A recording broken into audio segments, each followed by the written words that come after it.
I'd like to call to order the November 5th, 2024 regular meeting of the Chino Valley Planning and Zoning Commission. It looks like we have a full commission tonight. Commissioner Zamudio, just to celebrate your neck brace, we're going to ask you to say the pledge. Yes, sir. Allegiance to the flag of the United States of America and to the republic for which it stands, one nation, under God, indivisible, with liberty and justice for all.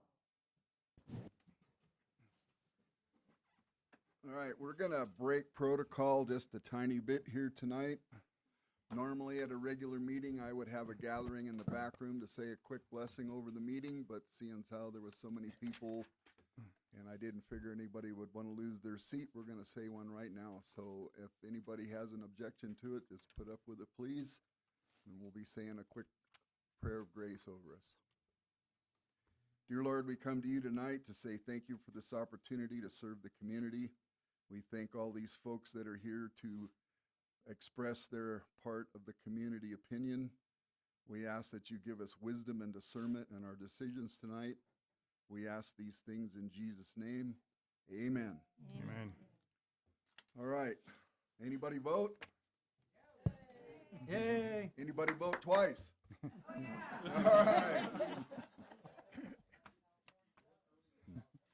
All right, so we're going to, all joking aside, folks, thanks for voting. Consent, we're going to go forward to item C, the consent calendar. Does anybody have anything on the calendar that they're not happy with? All right, I would entertain a motion. Make a motion to accept the consent calendar. Second. Motion and a second. All in favor? Aye. Aye. Anybody opposed? All right, passed unanimously. Okay, we're going to move forward to item D1, TA 2024-04, utility scale solar. A request to amend the Town of Chino Valley Unified Development Ordinance, Chapter 4, General Regulations to provide requirements for the consideration of placement, design, development criteria, and the ultimate removal of large utility generation facilities to ensure that such facilities protect the natural environment and native wildlife of Chino Valley, provide a direct benefit to the town of Chino Valley, are compatible with the neighboring uses, landowners, and are safely operated during their life cycle. Is there anybody on the commission that has spoken to anybody about this item? I'm a member of the solar committee, so yes. Commissioner Zamudio, I believe Yes. you are as well. Correct. Okay, and I've spoken with Commissioner Switzer and town staff at length about this item myself. All right. All right. Will, would you please present? Absolutely. Good evening, Chair, Vice Chair, members of Commission. Will Dingy, your Assistant Director for Development Services here with the town. So tonight, it's a little bit of a different presentation. It's going to be tag teamed by Lori and myself. We did anticipate a higher turnout from the public, so we do have some protocols in place. If more do show up now that the, well, I guess we have till 7, but as the polls wind down, if people start trickling in, we are going to observe the occupancy of this room, which is 76 people. We have enough chairs for that, including those seated in front of me as well as staff. If we do hit occupancy, we do have a waiting area out in the lobby. The lobby television will be broadcasting this as well. We do have staff outside as well to start rotating in. We're going to consider this group 1 behind me, and then group 2, if there's any overflow in the lobby, we will make sure that everybody has a chance to speak tonight regardless. So if we do have to start funneling, we do ask the public's participation, willful participation, to ensure that we are not in any occupancy violations. So just to kind of start off here, it's essential to understand that tonight's ordinance does not approve any specific project.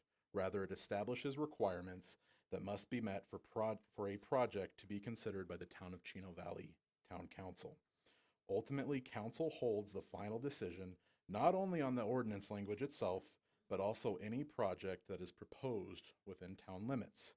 Tonight is the review of the protections and processes for any future solar project within the Town of Chino Valley limits.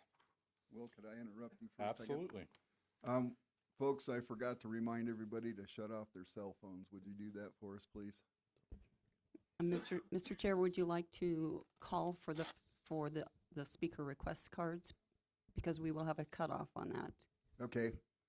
I was gonna do that at the public portion, but I'll be happy Oh. to do that right now. Thank you for reminding me.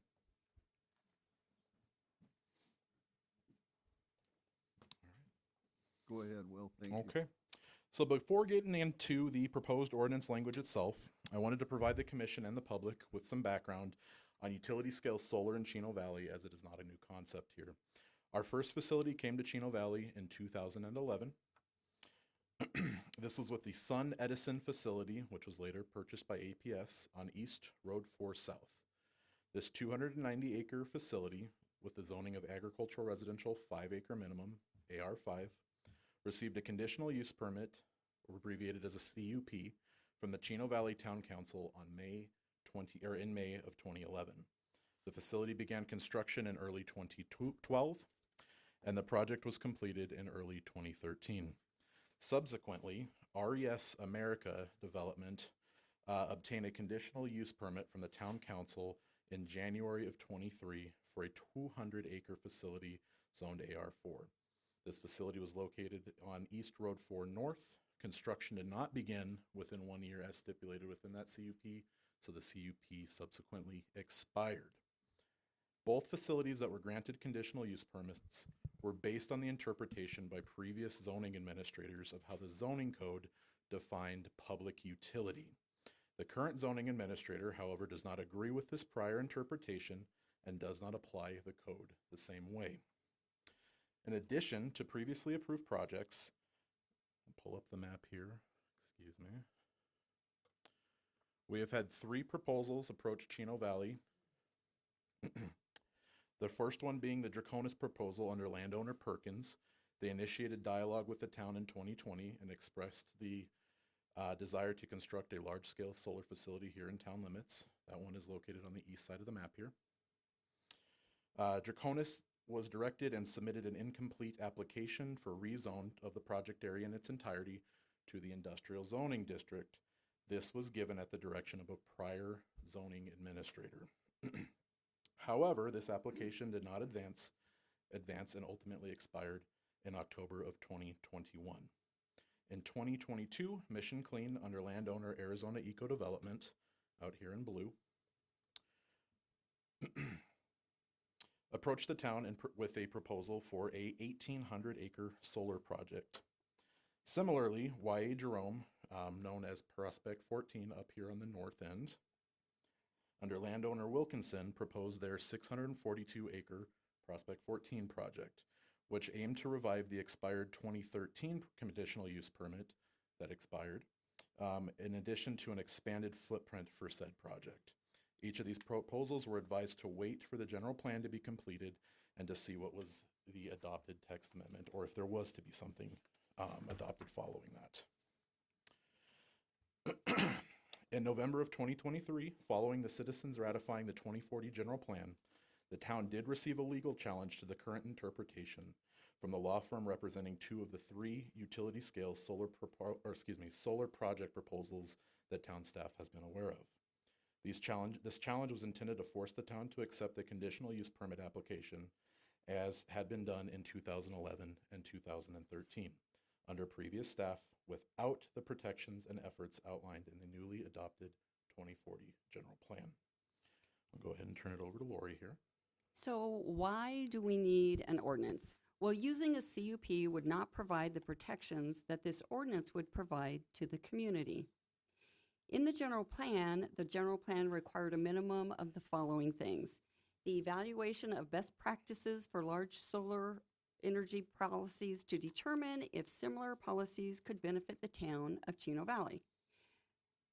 The general plan also required the requirement that any solar energy generation facility be developed in a manner that does not impact wildlife movement. The plan stated that the establishment of a committee to assist in the development of guidelines and regulations for solar energy facilities was required, and that was to include performance standards, minimum distances from existing uses or other land use categories, minimum or maximum project size, taxation, visual impact mitigation, buffering requirements, and wildlife mitigation. The fourth thing the general plan stated was that there would be a requirement for a reclamation plan to restore the land. And the last thing the general plan says is that there should be a review of utility tax, fees, licenses, or other revenue mechanisms that may be appropriate and applicable to solar power generation facilities. Because of prior town actions related to previous CUPs and the legal challenge the town has received, staff believes that this current proposed ordinance is critical in order to not only protect the town legally, but also to protect the residents of Chino Valley and the residents of Incorporated County. Staff does not believe that a CUP without this ordinance would be able to provide the protections and benefits to the town that the proposed ordinance would do.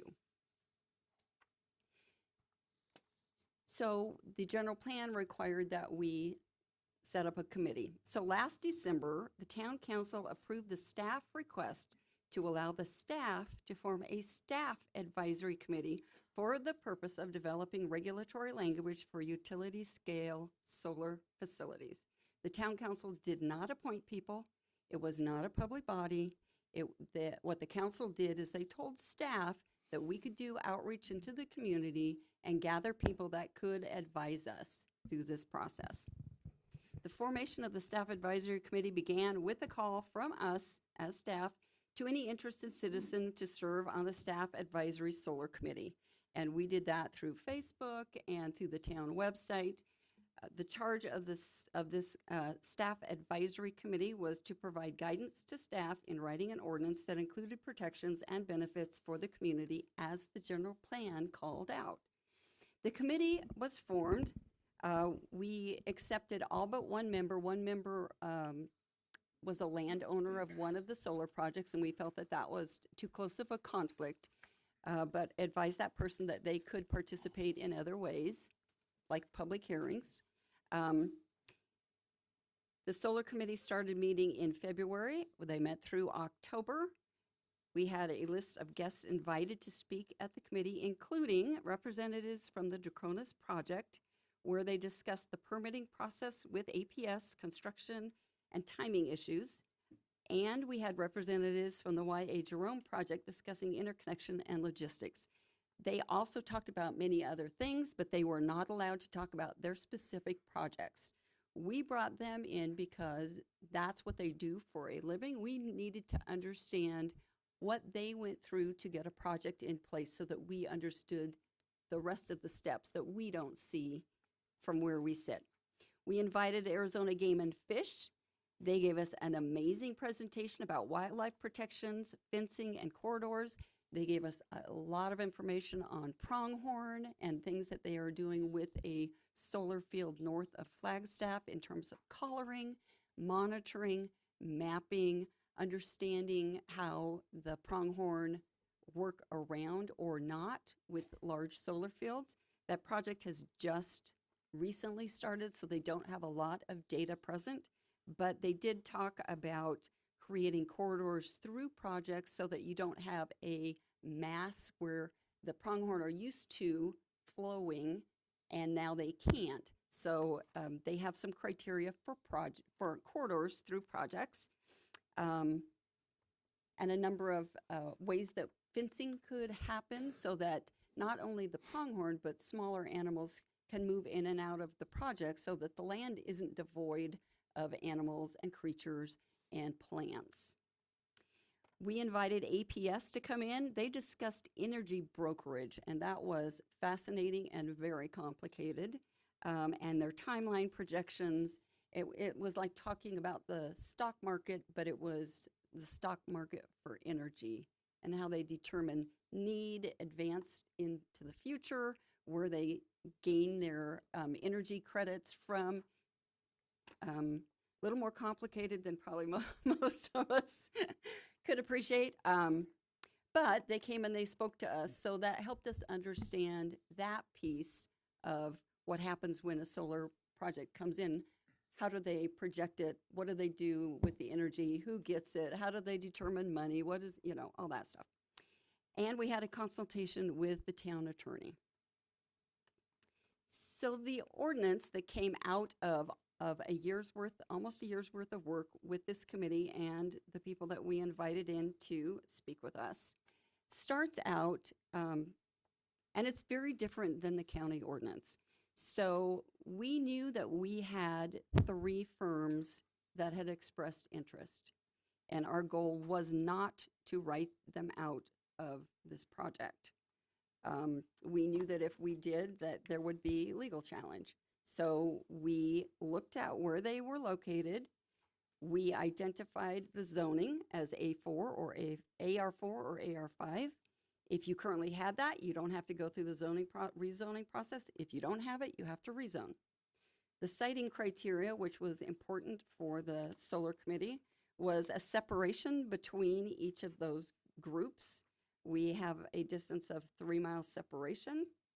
We have a minimum of a 1/4 mile east of the Peavine. The solar committee felt that none of the projects, any future projects should go west of the Peavine. So the Peavine Trail is the most westerly boundary. And we wanted a buffer between the Peavine and the closest solar farm. On the project itself, we talked about setbacks a lot. We talked about miles of setbacks, but in the end realized that you could have 100 miles. I mean, maybe at 100 miles, you're not going to see anything, but within the jurisdictions that we have in this town, you can put a 5-mile setback and you can still see it. I mean, everybody sees the APS solar field from the freeway. So you're not going to really get away with putting a large distance and not seeing a project. So we, for setbacks, we said within the project boundary, you can't have any equipment or panels within 50 feet of any of the outside property boundaries. That is the same setback that we have in our industrial zones. The battery energy storage system was one of the biggest areas that we struggled with. We, as a committee, the committee recommended that they be centrally located within the solar project area or a minimum of 1 mile from developed residential property, whichever is greater. That all solar panels and equipment must be a 1/4 mile from any developed residential property, and that we have a maximum number of acres for all solar projects within Chino Valley to be 3,800 acres. If any project has multiple pieces that are separated, then they have to be within 1/2 mile of each other. So the very first step in this is looking at siting criteria, and you have to meet this siting criteria before you can move forward.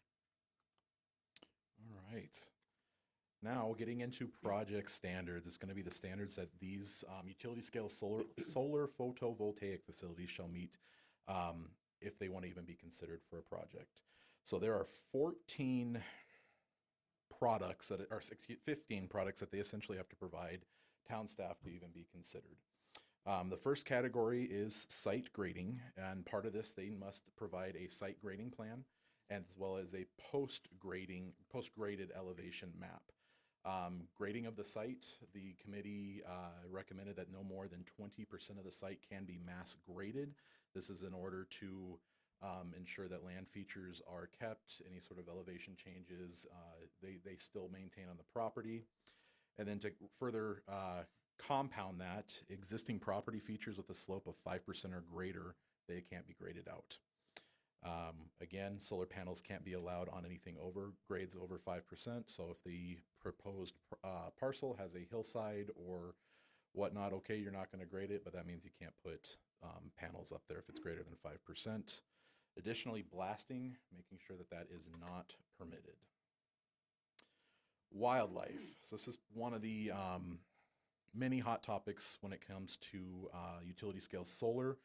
These A, B, and C were a product of that dialogue we had with Arizona Game and Fish. So the big thing is that they have to come out with a wildlife protection plan that is approved by Arizona Game and Fish Department. Through meeting with Game and Fish we learned that they do not have a lot of teeth here in the state of Arizona. So we wanted to make sure that our ordinance empowers game and fish to make sure that they get what they need in order to make these facilities as best compatible with wildlife as possibly can be. So they will need to be, they are part of the approval process for any of these projects. Additionally, it talks more about placement and maintaining functional wildlife corridors. That's one of those studies that's coming out of that north of Flagstaff utilities facility that's already is it constructed already? So that they're studying that to ensure what are functional wildlife corridors specifically for pronghorn in addition to other animals. So they want to make sure that wildlife-friendly fencing is used. Moving on to number 3, public safety, obviously another very important part of any utility scale solar project. A lot of these areas that have proposals are not part of any fire district. So one of the requirements is that they must annex into a fire district, and it'll likely be Central Arizona Fire and Medical Authorities, as they're the only provider in this area. Additionally, BESS or battery energy storage systems within the project require a specific section within that fire mitigation plan. It must ensure that a timely and effective extinguishment of any fires in the BESS with minimal environmental impact. This portion of the plan is required to be reviewed and updated with the latest fire suppression techniques every 3 years, and that's with CAFMA. The updated plan will receive public review and comment at the Planning and Zoning Commission and Town Council, and will also be required again to receive CAFMA review and approval. And then the developer shall provide proof of CAFMA's review and approval, since they're an agency not within the town of Chino Valley. They are separate, so that it'll include any reports, agreements, or review documentation they require. Additionally, under the public safety element, a natural disaster mitigation plan is required to ensure appropriate and timely response in the event of a natural disaster. Element 4, traffic and roads. The developer must conduct a traffic impact analysis to assess traffic impacts during construction and operation of the facility. In addition, they must provide a road improvement plan for all roads impacted or created by the project. This road improvement plan shall reflect continued access to existing Forest Service roads, if applicable. So some of the project or proposal areas were bisected by Forest Service roads. Those are important to not only Chino Valley, but the Yavapai County as a whole. I'd almost argue Arizona as a whole as well. We want to make sure that those are still usable, maintainable, operational. Section 5 here, screening requirements. This was a big topic. Lori kind of already touched on this with the setbacks. It's nearly impossible to screen these fields. No matter how you do it, you're going to be able to see them, especially ones at this scale. So we wanted to make sure that the utility buildings and equipment storage areas are screened with a CMU, concrete masonry unit wall, of at least 7 feet high. The developer shall provide a viewshed analysis and protection plan of elevations and slope areas to determine suitable project screening. Determination of any additional screening requirements may be made by the town based on such analysis.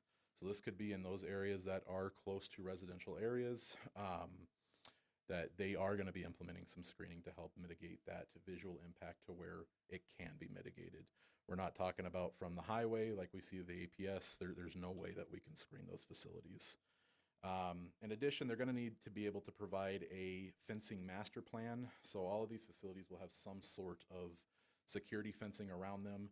They need to show us what that's going to look like, what kind of security deterrence that they are going to provide, height, construction type, ingress, egress.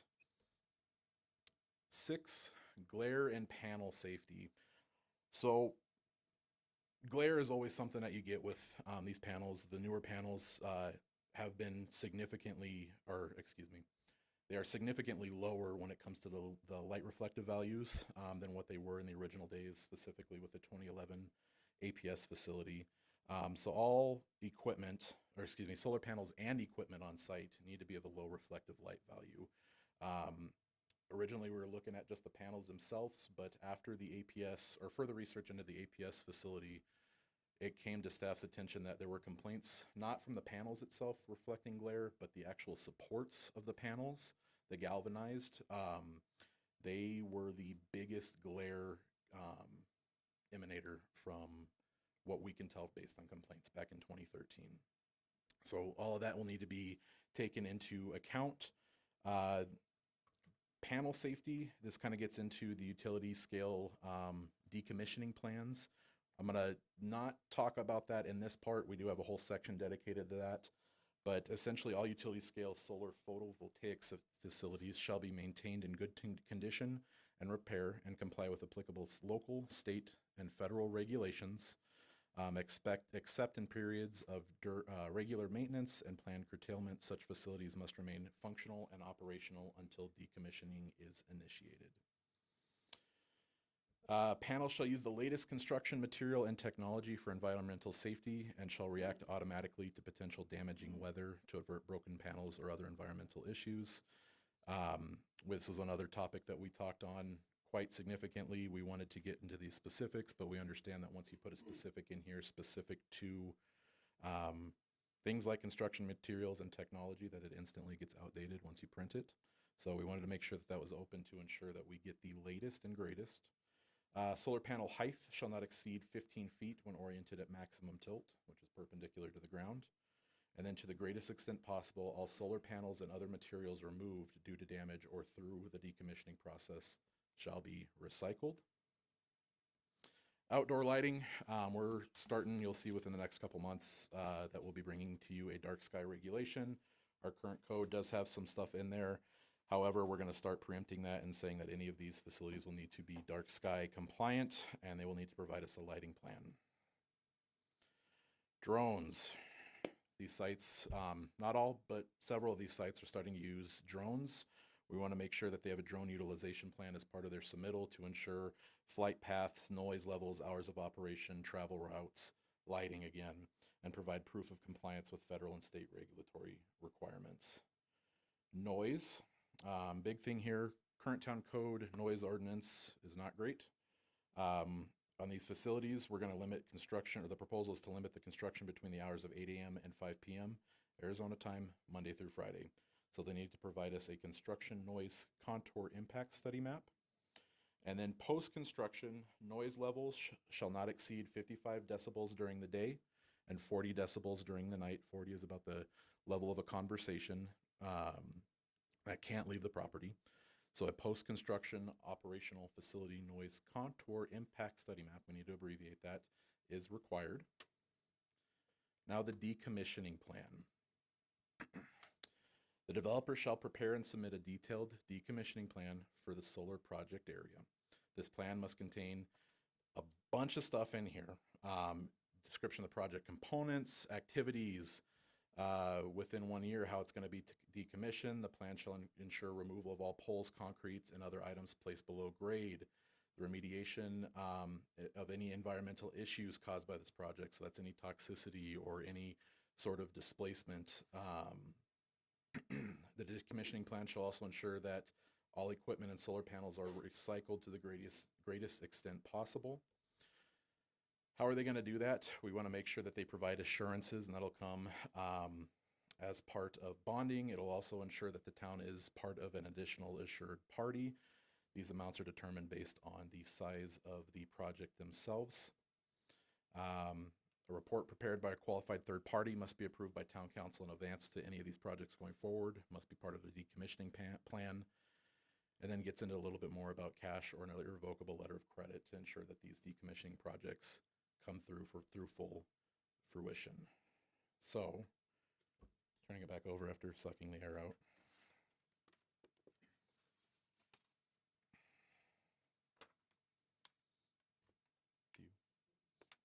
Oh, excuse me, I lied. Okay, I'm going to keep going.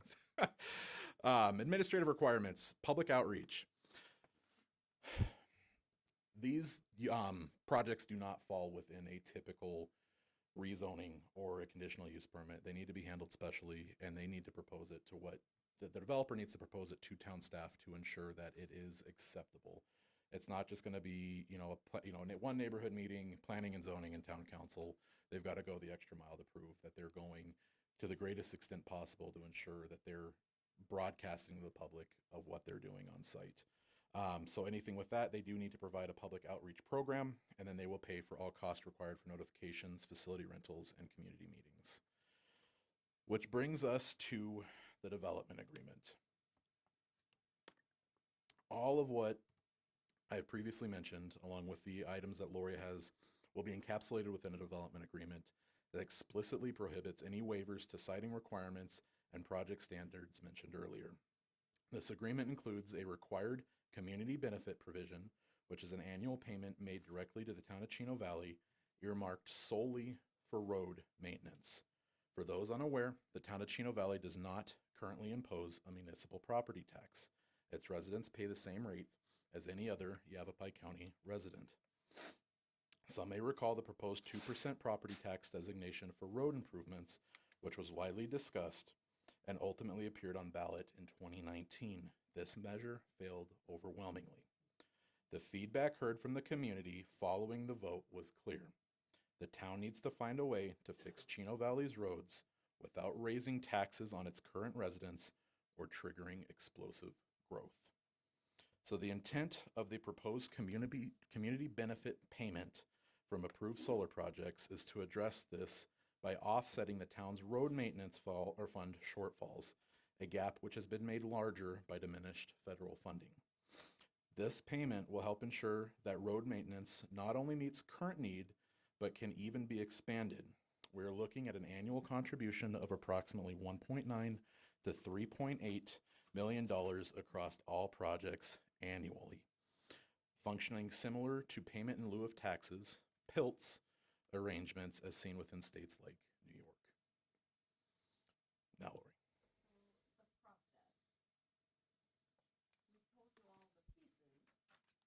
We've told you all the pieces.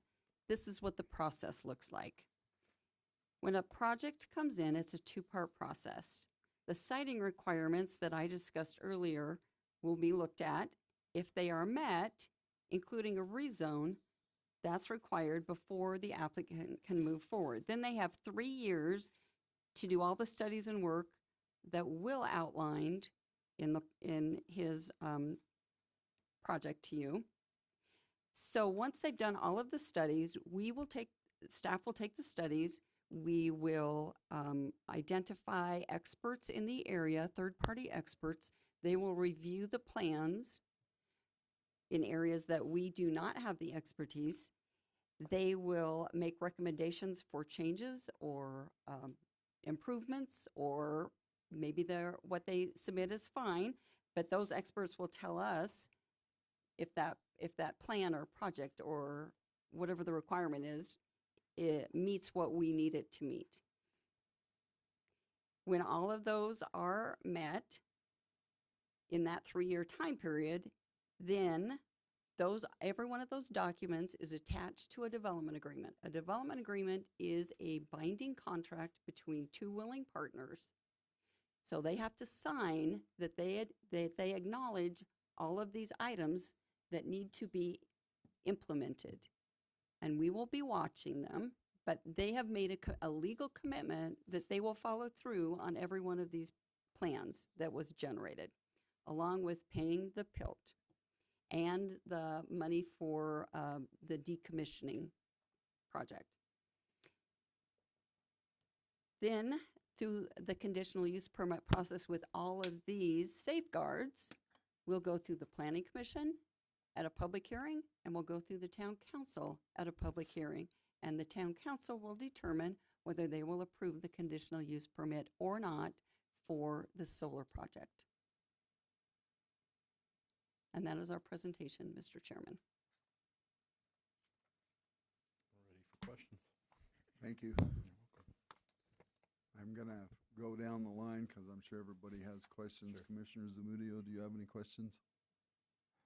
Not at this time, no. Commissioner Switzer? I do. Okay. Will, is there any way you can bring up page 622 of the general plan? Sure. Section 6, page Yeah. 22. Is it 6 or 7? This is actually on section 6, page 22. And it's also on, kind of on page 2 of 5 of your presentation, but Sure. real clear in Might the take a general little bit plan. So it kind of starts off with, so you mentioned November 1st, 22, there was a draft text amendment presented to planning and zoning discussing, utility solar. Correct. So at that time, the commission recommended that utility scale solar issues be addressed through the general plan process instead of a standalone ordinance. Correct. So then the general plan was adopted. And on 6/22, so it's under the category is resiliency for Chino Valley. So in other words, what's going to benefit Chino Valley as far as any kind of solar plans? So enhance town resiliency by seeking redundant sources of power to support stable regional and community serving utility systems and minimize service disruptions. So that's a local utility, local supply, supplying Chino Valley, not a large-scale state utility that supplies power to anywhere in the nation. Then it also has CSF 7.5, evaluate microgrid solar energy generation facilities within the RA land use category, ranch agricultural, as well as where allowed by the zoning of the property that will provide community scale power directly to properties within Chino Valley. There is no mention in the general plan about a large scale utility providing power outside of Chino Valley. None in the general plan. And all that land is currently zoned AR2, residential, agricultural. And if it got a rezone, it would have to go per the general plan to RA, which is ranch agriculture, which would allow microgrid solar. But I don't see anything that would allow large-scale solar utility generation in town limits. Nothing. So each of these policies is not necessarily entwined with all of the others. When you have the general plan, they can be standalone policies. So if you look at 7.2, require any solar energy generation facility be developed in a manner that does not impact wildlife movement. That's direct, that's, addressing wildlife for microgrid or a community serving But it talks about utility any system. solar energy generation facility.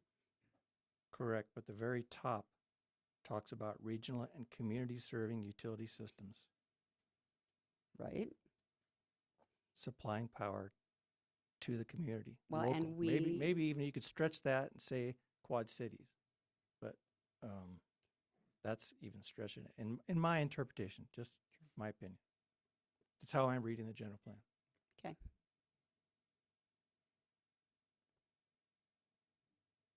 Any other ones? Not yet. If you go to 7.4, it does include regional scale solar energy development proposals. Yeah, new community and regional scale solar energy development proposed to include, that just addresses the reclamation plan and describes how the land would go I know, but back it wouldn't to. call out any regional scale solar energy development proposal unless that was a possible consideration. If it was just for the community scale, it wouldn't say regional scale. Just seems like in the general plan that, and this was based on public input. Correct. Seems like if utility scale solar was wanted in the general plan, there would have been a utility scale solar section in the general plan, not under resiliency. Not Okay. necessarily. Those The are general completely different plan things. is general policy statements, and it gave us an avenue to explore, which we did. I would just have to disagree with that on the general plan. Fair. Yes, ma'am. On the decommissioning and reclamation project. On the decommissioning, are we going to require them to put money in an escrow account? So on number 4 here, talks about cash or an irrevocable letter of credit or performance bond running in favor of the town excuse me, an amount not less than the total estimated net cost for the above report. So yes, there would be some level of financial commitment, whether it's in an escrow account, a bond, letter of credit, that would need to be updated every 3 years to ensure that it is an accurate sum. So would the interest on that come to the town? Or would it accumulate in the escrow account? I'm unaware. It would, sure. it would accumulate. I mean, the idea is that the cost that is identified now will the amount of money that we have will increase along with the cost of the decommissioning. So at the end of the project, we don't have a tenth of what we need if there's a problem with the decommissioning. So the interest would, So it's like a bond for a subdivision where we ask for a bond for assurances to make sure that the roads are done. We ask for the amount that would cover the roads in case the developer defaulted on the road work. So it's the same kind of thing. We also, that's why we review that amount every 3 years, and we up the amount because it's never going to go down. Nothing goes down. But that gets changed every 3 years. and the same with the fire remediation? Yes. Anything else? Commissioner Welker, I don't have any. Commissioner Penn, Vice Chair Pasiak. Just one item, and it's more administrative than anything else. On section 2, at the very beginning on page,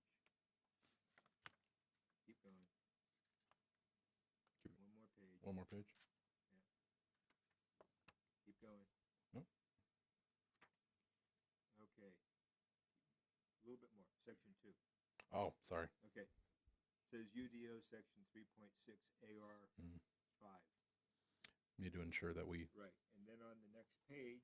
We have to add AR4 to you that. say AR4 absolutely. or AR5. So I think administratively you need to add section 3.5 or 3.7. 7, yeah. AR4. It's a 3.7 for Yeah. AR4. Yeah. Okay, I don't remember which way it went, but you Sure. need to add that so that the next page where you start talking about AR4, Absolutely. it's covered. Great catch. I'm done talking. One more. Just to recap what you said, Vice Chair Pasiak, Yeah. Section 2 only includes 3.6 AR5 agricultural residential, adding that conditional use of the utility scale solar photovoltaic facilities. Since we are proposing that these can be located in AR4, we need to make sure that UDO Section 3.7 AR4 is included in Section 2. And also in the ordinance. And the ordinance, correct. That's it. Thank you. One more. I think it's a well-presented Appreciate ordinance. Commissioner Metters, you might What pull that up by your face as well. It keeps falling. What about AR larger, like the So 40s and 60s? 36, if going anything larger than that, so we used to have a AR36 back under the previous zoning administrator that was ex-nade. We left that spot reserved to bring it back if we ever wanted to. There's just never, we don't have any properties on So that. we don't have any No. zoned higher than AR5? Correct. 5 is our largest zoning district. What about open? We talked about open space originally with the committee. That was the original proposal, is to locate this in open space and have that as a reserve zoning district. However, under state legislation, open space has a minimum home requirement of 1 per acre. So if the private individual wishes to develop their open space zoned property, they can put it at a density of 1 home per acre. So unless if they choose the AR5, AR4, that's 1 home per 5 or 4 acre parcel minimum. Anybody else? Yes, Just sir, as a quick Commissioner comment Zumbrino. regarding the fire mitigation plan. As you know, that's one of the things that I was really stuck with. As far as the review of the plan from CAFMA, I know it says here that the public and us will be reviewing that. The reason why I ask, we review it, but the current fire protection plan for the current form we have right now, to me, is inadequate from reviewing that. what recourse do we have to make sure that that's implemented properly going forward? Well, first of all, we will probably reach out to either California or Texas, who have a lot of these large solar fields and have had to deal with some of the issues that come with them. And so we will be reaching out to fire departments in those states that have actually had to deal with that on the ground to make sure that what we get in our document is the best way to address those issues. At this point, CAFMA is who we have, so we kind of have to be careful about how we do this, but we will be trying to bring in the latest knowledge based on experience from other places. Okay. Thank you. Anybody else? I have one question to start with. Commissioner Switzer brought up the general plan and some points about solar. Does the general plan require that a solar ordinance be put into effect to allow large-scale solar facilities? No. Okay. All right. Anybody else? Yeah, I have, this ordinance was not something you just, I'm sorry, this ordinance was not something you just sat down one night and said, this is what I want to do. This was directed by the council. it was directed by the general plan, which actually asked us to investigate it. The Okay, council did ask us to look at it, okay, and we did spend a year working on this. okay. So this was kind of directed by the council. A combination of, Okay, thank you.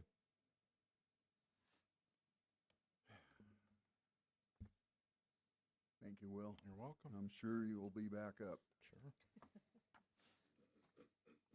All right.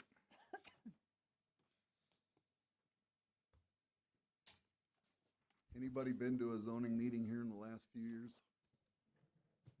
Okay, so you guys know part of the speech that I usually give. Tonight it's going to be a little bit different, and you've already been told some of this. To speak, you must have a card that's filled out, and you must acknowledge the area of your residence on the card. This part may or may not apply, depending on, I still see empty seats. After the room is full, cards must be turned in before the group speaks. No cards will be accepted after public speaking starts for that group, but it looks like this might be the group. Is that correct? and I'll go check out in the hallway. That would be good, thank you. She knows the rules, so I'll keep going. The rules of the road are gonna be, you're gonna state your name, you're gonna state your area of residence, you're gonna be polite, respectful, concise, don't be repetitive.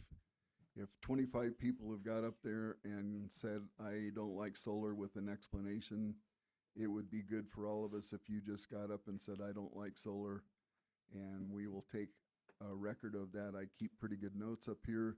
That hopefully will keep us from being here till midnight. If you represent a business entity involved with the solar industry, only one member of that organization will be allowed to speak. Everybody's going to be given 3 minutes to speak, and because of the size of the crowd, I'm going to stick by the 3-minute thing pretty hard and fast. If you go over the 3 minutes and I haven't already shut you down, that nice lady over there is going to say the word time. I'll probably let you finish your sentence, and then I'm going to ask you to step down. We're all grown-ups here. We all have a lot of interest in what's going on. Some emotions may be high, but we'll all listen to you. We're happy to hear what you have to say. This is awesome to see this many people at a zoning meeting. And what I'm going to do is I have these cards right here. I'm going to call out your name, ask you to step up to the podium, and then you'll just have to state your name and all the other good things that I just mentioned to you. That's the group. Correct, there is no one else waiting out in the hallway, and maybe a last call for speaker request cards, because after this starts, there won't be any additional speaker request cards accepted. Okay, so you got a grace period because I was going to slam the door. Is there anybody else want to turn in a card? All right. I'm going to consider these are it and move forward.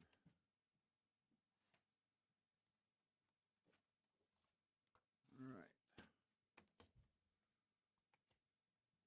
Kathy, and if I get your names wrong, please don't take offense. Kathy Middlestead, would you please step up? Kathy Middlestead, resident of the town of Chino Valley. My personal opinion is I'm not for large-scale solar plants, especially 4 of them that's identified on the map. When I was working on the steering committee for the general plan, public outreach You want to start the clock, please? public outreach said that they wanted to keep Chino Chino. They wanted to keep the ruralness of Chino. We did not foresee anything large scale like this, and I'm not for it. I know you're not approving or denying it tonight. My only question to you is, at the point that you review some of these numbers and some of the acreages and the amount of money that the town, that's the only benefit to the town is the money that they would receive, I would consider, or I would ask you to consider raising some of the money value if the project is approved, whenever a project comes in, and hopefully lessening the square footage or the miles and a little bit more distance from the Peavine Trail and residences. I think a 1/4 acre is just not near long enough, but that's my personal opinion. Thank you. Thank you.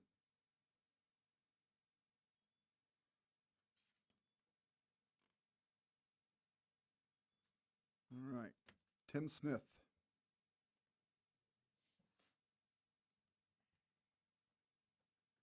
Please let us know where you live.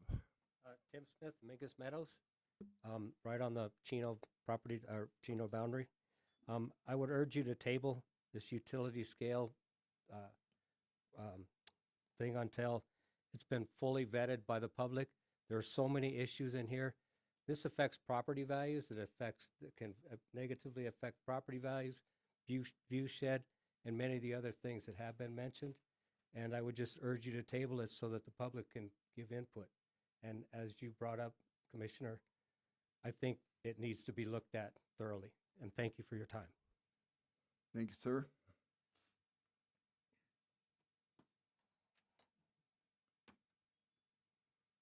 Clinton Skeens.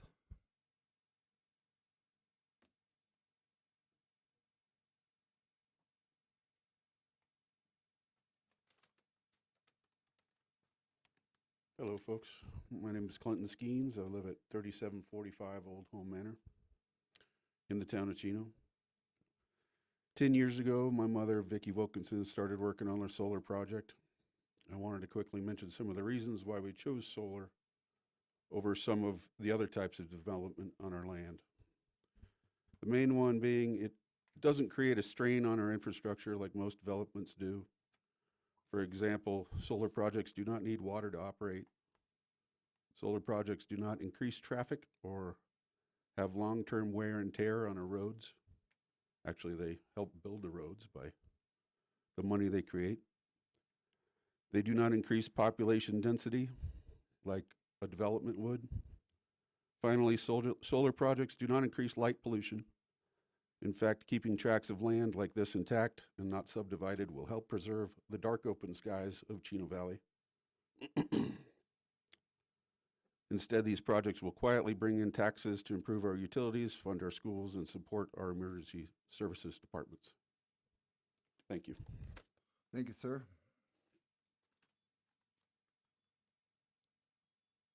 Bud Woodhurst.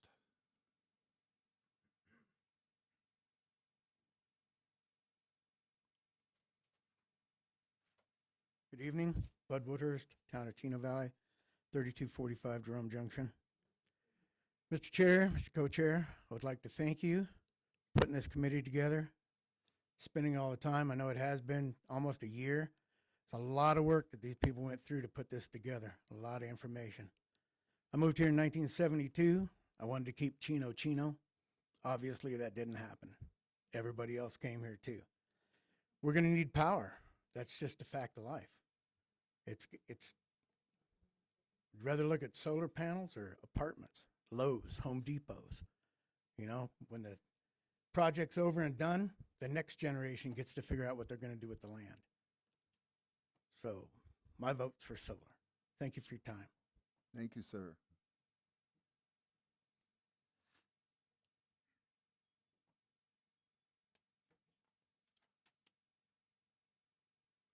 Gary Beverly.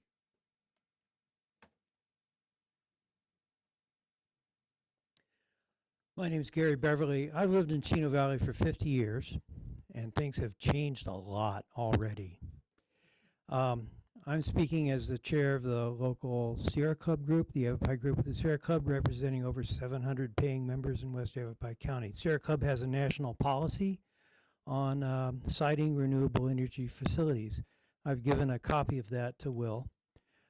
Basically, this ordinance that you're looking at fits within those guidelines well. And so the Sierra Club encourages renewable energy projects when they can be done in an environmentally conscious manner and when they consider the needs of the people in the area. So I'm pleased to see that you have a requirement for a public process. Sir, could you just kind of step back a hair from the microphone? Sure. There you go. Thank you. So I'm pleased to see that you have a public process and that you've had a stakeholder group, that you've developed this in a rational way. Yavapai County could learn a couple of things from you here. I'm also pleased to see the dark sky limitations, restrictions in there. And we're also pleased to see the setback from the Peavine Trail, which is really important recreational facility. So I think this ordinance gets a lot of things right. I don't understand the need for a 3-mile separation between different projects, and there's no justification for that. So I'd be interested in hearing the rationale behind that. And I have one suggestion for things you might add. There's no consideration in the ordinance for stormwater management. So the glass surface panels are going to have pretty quick runoff and precipitation is going to hit the ground. Now, what would be really great to do would be to have a requirement for detention ponds at there's a number of ephemeral waterways running through the site. Time. If you could have detention ponds there Time's up, sir. that would recharge water, not evaporate water, that's my suggestion. Thank you. You bet. Thank you.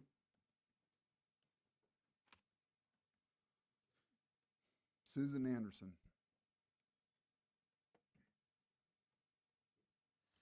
Hi, my name is Susan Anderson. I live in Coyote Springs since 2014.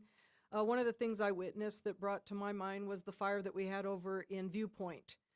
Trying to get animals out of that was a disaster. People had their, you couldn't just drive over, and you couldn't take your animals out.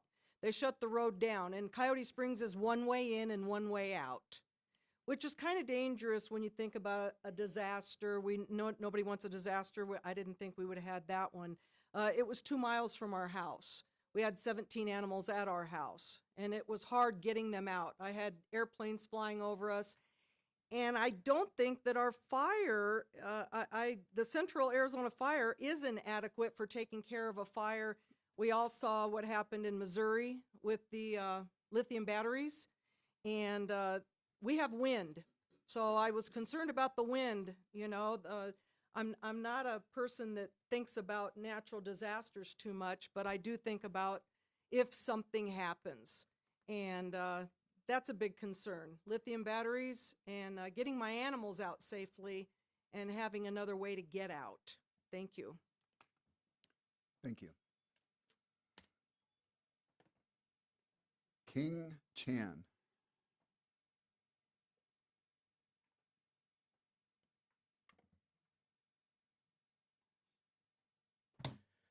My name is King Chan. I live in unincorporated Yavapai County. I reviewed the draft ordinance. I do appreciate the work that staff and the committee put into it, but I think there's a lot of holes that potentially leave it industry-based, and that is a significant concern for me. I want to give you a couple examples. 4.33A1 refers to Section 1.92A, ensures public safety, welfare, and convenience. How? Let's look at 1.9.2A. What does it say? Ensures public health, safety, and welfare, and convenience. Wait a minute. How does that work? Where do we actually define how it does that? 4.33C1 states that all utility scale solar photovoltaic facilities must be zoned AR4 and AR5. The last council meeting, just a week and a half ago, there was an agenda item where staff actually said that there's a need for housing for the proposed business park that's going to go on Old Home Manor. Wait a minute. We need housing, yet we're talking about possibly building over 3,000 acres and taking that out of the potential for residences. On top of that, let's look at it. Separation. It's important that we have 3-mile separation between solar facilities, but yet you can put it a 1/4 mile off my fence line. How does that work? I'm a little concerned about a little bit of transparency going on here. We're required to trust in government. We're required to trust in committees. We keep hearing that we kept this solar ordinance simple so that we can actually specify things in the development, development agreement. But yet we've actually had problems with this. Okay, I believe there's been a lack of transparency with the Solar Energy Committee. I believe that's actually a violation of the Arizona Open Meeting Act. Where were these meetings announced? Where were the agendas? Where were the minutes to them? I know there's presentations from 2 solar companies and APS. There was no real mention of. Time up.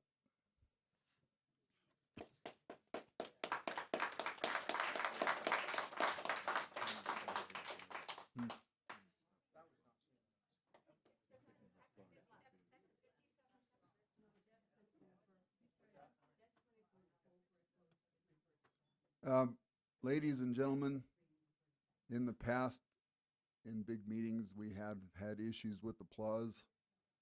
Please keep that down to a bare minimum, like 0. I appreciate your enthusiasm for the gentleman. You can go talk to him at the end of the meeting. It just slows things down for us.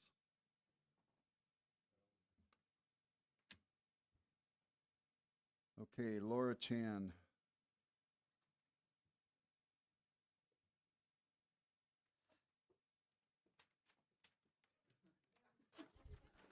Hi, my name is Laura Chan. I live in unincorporated Yavapai County. I had prepared a presentation, and I just have to say I'm floored to hear one comment about this ordinance and the development of it. And I might have it slightly off because I was so upset. And it said, we did not write out any of the projects.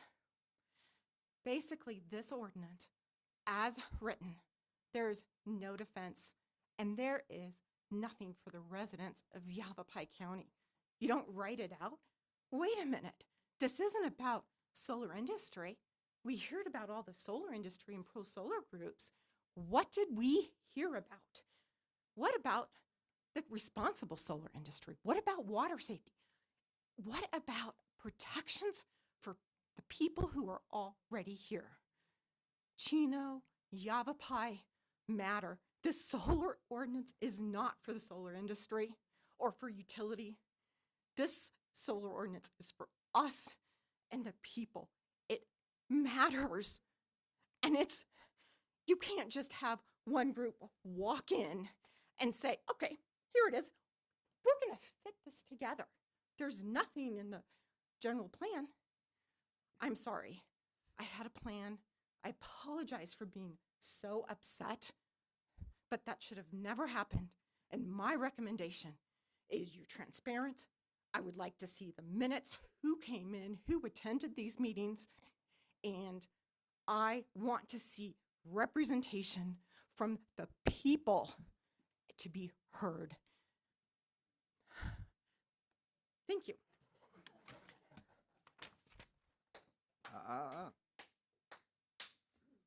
Okay, Ann Yoshiniga. I don't know how good I did. Good evening, Ann Yoshinaga, Thank you. Migas Meadows, unincorporated area. Your vision statement says that Chino Valley is a peaceful rural community that supports recreation and regional tourism. We are committed to preserving our community's expansive vistas. So part of my thing is if you're allowing 3,800 acres total for this city, 300 is already taken up. So conceivably, one company could come in 3,500 acres of expansive vistas. To me, that's not a very nice thing to see. Anyways, my concern is I think that we should really look at our water source. There have been issues with BESS facilities catching fire, exploding. The water that's going to need to protect the other batteries areas, it's going to take a lot of water. The contaminants from the batteries that are on fire, where is that going to go? It's going to go into our groundwater. It's something in the ordinance needs to say that no solar facility or BESS facility can be over our aquifers or any other groundwater source that the residents of this community use.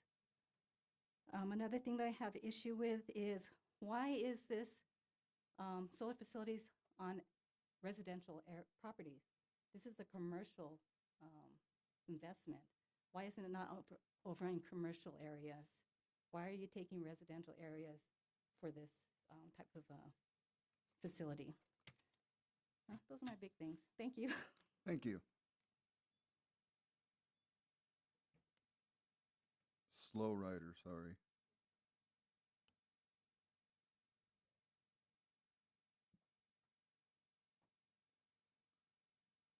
Karen Estorez, is that correct?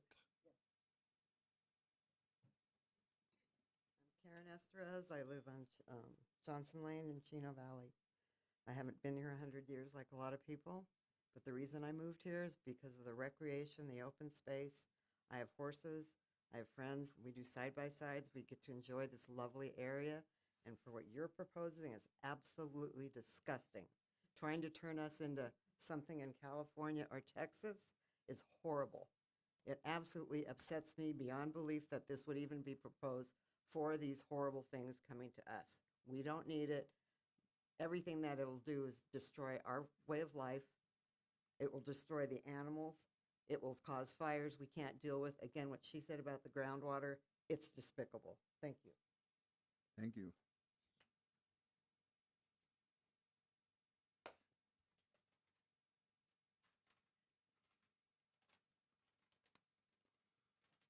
Brian Lantner.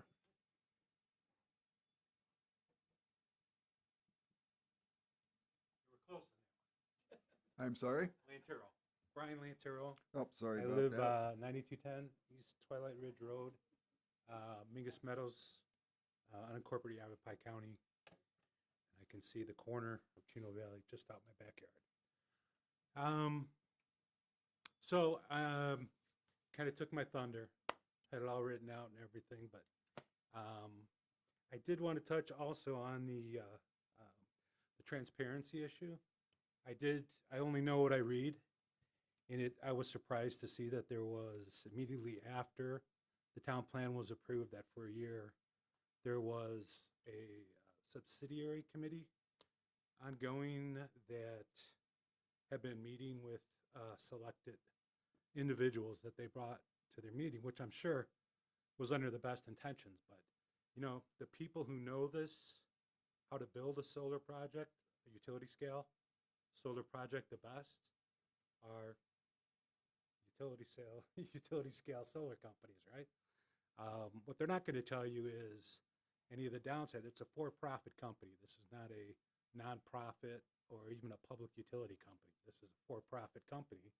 They're not going to talk to you about asset retirement obligations and what this is the personal property tax, and 20% of this depreciated over 40 years is really what you're going to get tax revenue.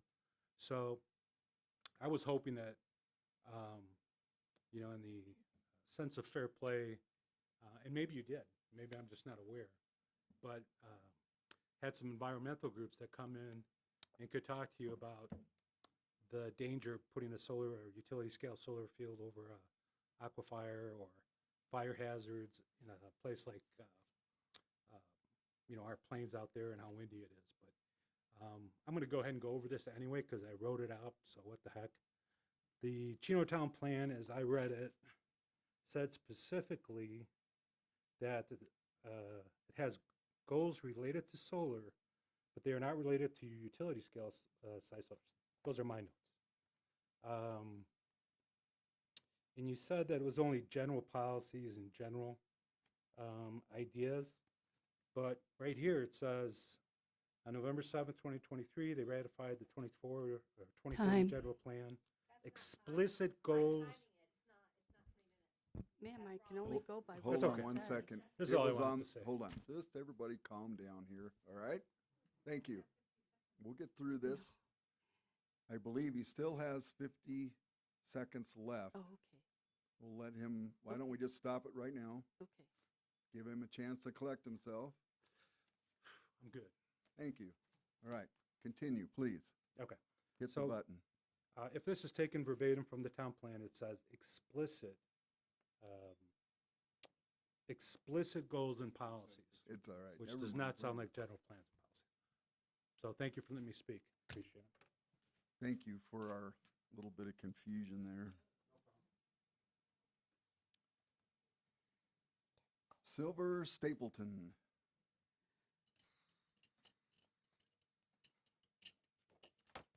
Good evening, madam, gentlemen. I can't see over this.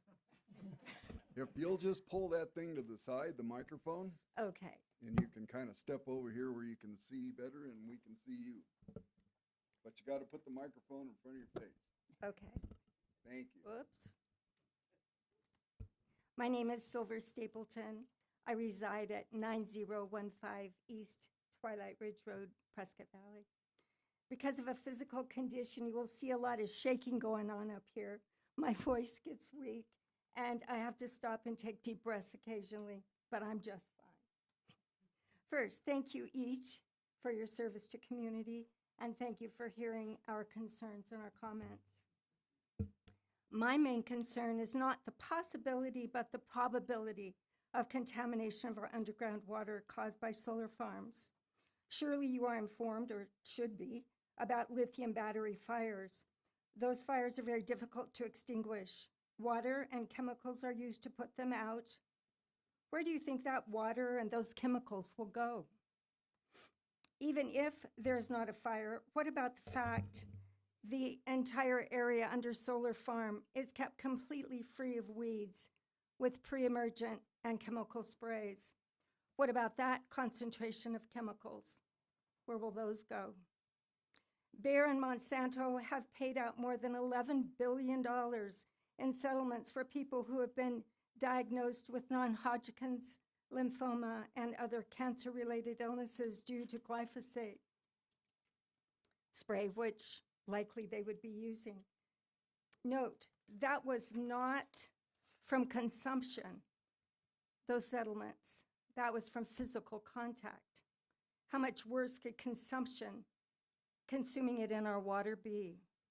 Can you promise us they won't be using harmful chemicals to debride the area of weeds? Information shows that keeping the ground free of weeds under and around solar farms is constant and ongoing. If solar farms are placed over local aquifers, where do you think that poison will go when it rains? Or worse, if they do have to put out a fire, where will that lithium and the accumulated carcinogens go?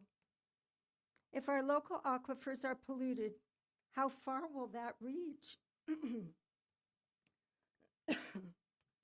We have hundreds or maybe thousands of wells, water wells, in the near proximity to the proposed project.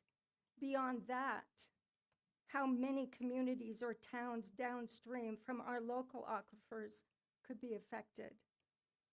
You are responsible for laying the groundwork. You must make sure when you plan for construction of a solar farm that in 5 to 10 years from now, we don't find out there's a new environmental disaster. Ma'am, Time. your time's up. Okay. Thank you.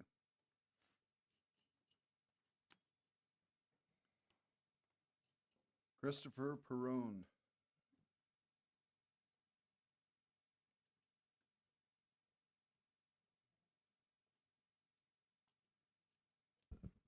Good evening.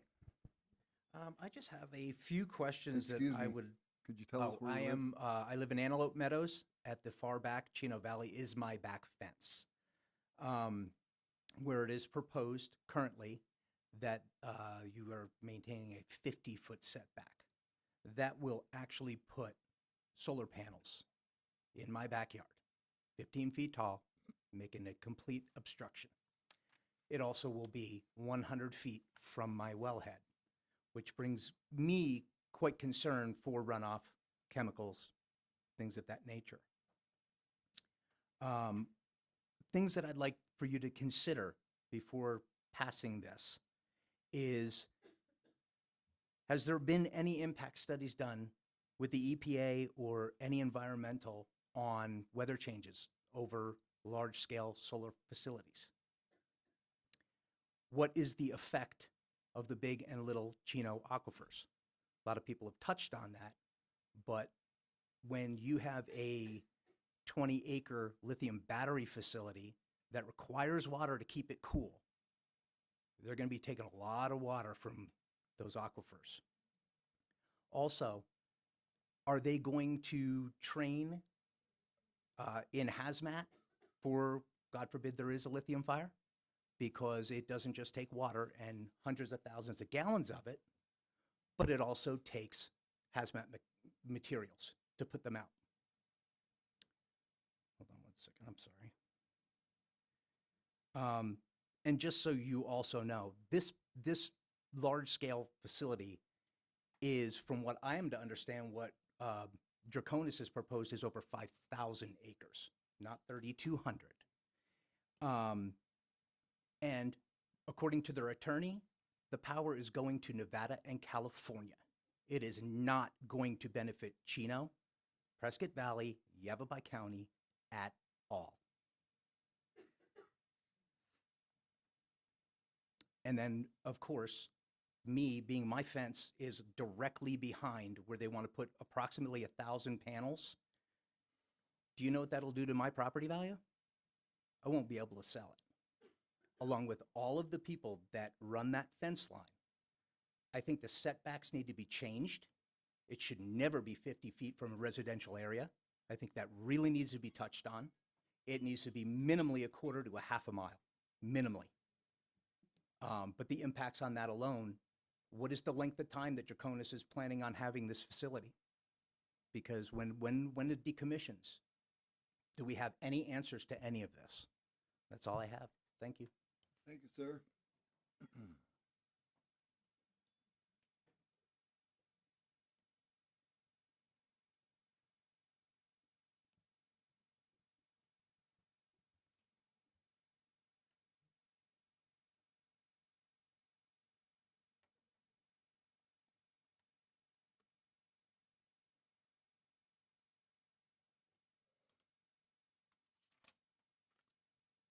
Valerie James.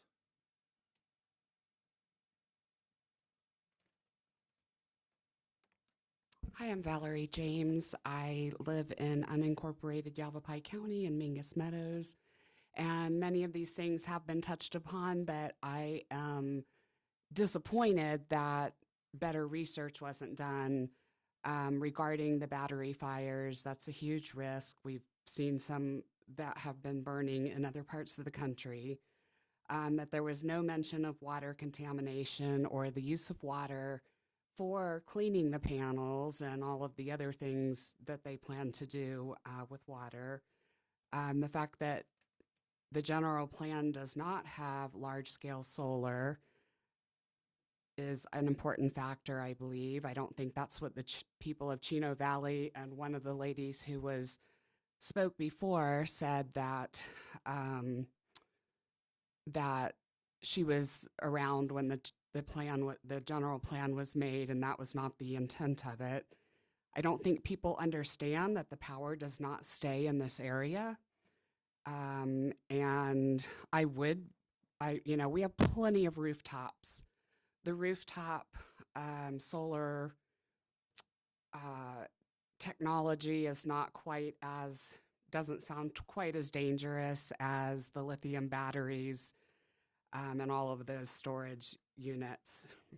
So I am definitely, I was originally for solar. Oh, how bad can it be? It's going to be clean.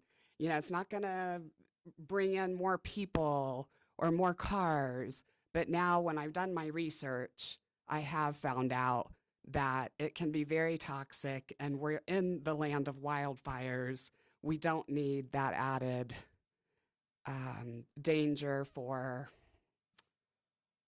power that is not even going to be generated here. So thank you for listening. Thank you.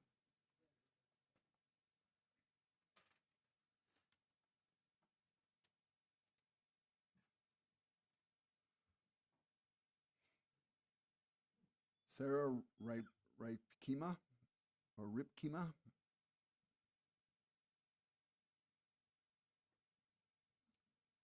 That was close. Sarah Ripkema. Yeah, thank you. I work for Prospect 14. I'll be speaking on behalf of the Jerome Project. Good evening. Great to see some of you again. We at Prospect 14 greatly appreciate the work that went into creating the Town of Chino Valley's ordinance for utility scale solar facilities. These projects can actually bring a lot of benefits to the town. And through this ordinance, the staff and the solar committee are ensuring that they will. A lot of ordinances don't do that we see. Our team has been and still is committed to being a constructive partner in this process, which is why I wanted to speak today. In our view, ordinances work best when they serve as adaptable guides. An overly prescriptive ordinance can hinder the town's ability to use common sense, good judgment, and capitalize on some of the potential benefits new opportunities can bring. We urge you to consider incorporating flexibility into the ordinance. This will empower the planning staff, the commission, and the council to evaluate projects on a case-by-case basis, approving ones that they feel fit best in the community. Just one quick example that I wanted to bring up was the 3-mile restriction. What if there's a project that's 2.5 miles away that might fit better with the surrounding land uses than if it were to be moved an extra half mile? Or what if one day you decide you'd rather all the solar be designated to one area? You should build in some language to allow you to bring in that discretionary review. The ordinance as written is a great guide, but that's what it should be, is a guide. If there aren't any deviations allowed, the framework could severely limit the benefits like tax revenue, clean, reliable energy, and community improvement initiatives that these projects could otherwise bring to the town. I think that this could just be handled with the simple sentence or two added to the ordinance, allowing for variances at the discretion of the staff. This will allow Chino Valley to bring the same thought and care into every project review that you put into the general plan update last year and put into this ordinance. Thank you for your consideration. Thank you.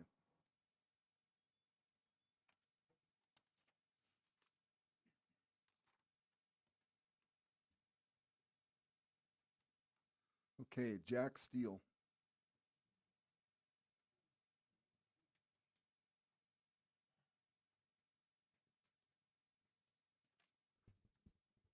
Good evening. Thank you for the opportunity to speak tonight. My name is Jack Steele. I'm not from the area, but I grew up in a small town in Montana that feels charming and quite similar to the area of Chino Valley. I'm a developer with Lightsource BP working on the Draconis project. We build and operate solar projects throughout the United States. Our goal is always to develop projects that are designed with the community in mind and to put power on the grid that helps strengthen energy independence throughout the United States and also address the issue of climate change. At Lightsource BP, we respect Chino Valley's local land use authority and very much appreciate all the proactive work that's gone into drafting this ordinance. We believe it's essential to create guidelines that foster growth while also respecting communities' values. We've reviewed the draft ordinance and provided a few minor suggestions through written comment. We also want to share that our solar energy project, Draconis, will bring meaningful benefits to Chino Valley. Our project is expected to create around 450 to 500 jobs during construction infusing the local economy with opportunity. The project will also bring long-term benefits to the community, including tens of millions in new property taxes paid directly from the project. This is a significant increase in what is currently being paid by the property we hope to utilize, and these funds will directly support local public services, schools, and infrastructure without raising taxes on existing residents. Additionally, with an annual operating budget of several million, primarily spent within the region, the project would provide ongoing economic support to local businesses. Additionally, we agree wholeheartedly with the city's desires to improve roads and will work collaboratively to support this effort. We're committed to working closely with Chino Valley to develop a project that enhances the local character, drives economic growth, and delivers clean, locally generated energy. Thanks again for your time tonight, and we look forward to working with the community. Thank you. Samantha DeMoss.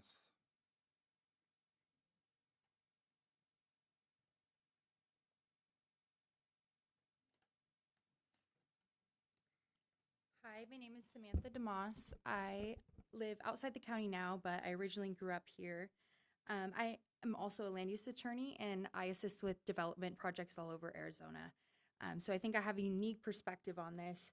I think the ordinance is very fair, and I compliment staff on its hard work. I think what bothers me is that there are so many false stories about solar and batteries being thrown out, and I don't blame people for being concerned, but the truth is that many of the concerns currently are false. To name just a few, solar does not heat up surrounding area. It uses almost no water. Batteries are actually very safe despite what you hear. There are also misconceptions and flat out mistakes that I keep hearing circulating about solar. And it's clear that education would be the solution to that. If there was one thing I would recommend to the town, it would be to judge each project on its own merits and see what type of public benefits each project is willing to propose. Some of these solar developers are among the largest companies on earth, and they can no doubt do a lot of good economically for the town. These projects can be a great way to get things done in the town without putting traffic and more residents on the road. Quiet neighbors with a lot to offer would be something to think about. I know that many are concerned about large solar projects, but you have to keep the alternatives in mind. For example, the one project that's around 3,500 acres, under current SR2 zoning could currently be 1,800 homes by right if they wanted to. And I think the community would benefit a lot more from a quiet solar project than more homes and more cars on the road. Additionally, at the end of the 30-year life of a solar project, the land is returned to its natural state through the decommissioning plan and the process by the developer, offering a way for the town to receive benefits now while still knowing they'll have viable land in the future to meet the community's needs. I also want to bring to attention what the commission is being asked to do here today, and that's not approve any particular project, but to reserve for themselves and the community the discretion to review and approve a project that works for them on their terms in the future. For this reason, I would like to advocate for a reconsideration of the cumulative acreage limits and hard setback distances between solar projects, and suggest these elements be considered on a project-specific basis at the time of review. This would allow the town and the residents to make decisions on the project location and size appropriateness in the context, considering the needs of the town at that time, rather than having to estimate what will happen in the future. If you don't like a solar project and they are not doing enough for the community, then you should definitely turn it down. I am just suggesting you keep the opportunity open to consider good and bad projects and only approve the best. Thank you for the opportunity to speak. Thank you.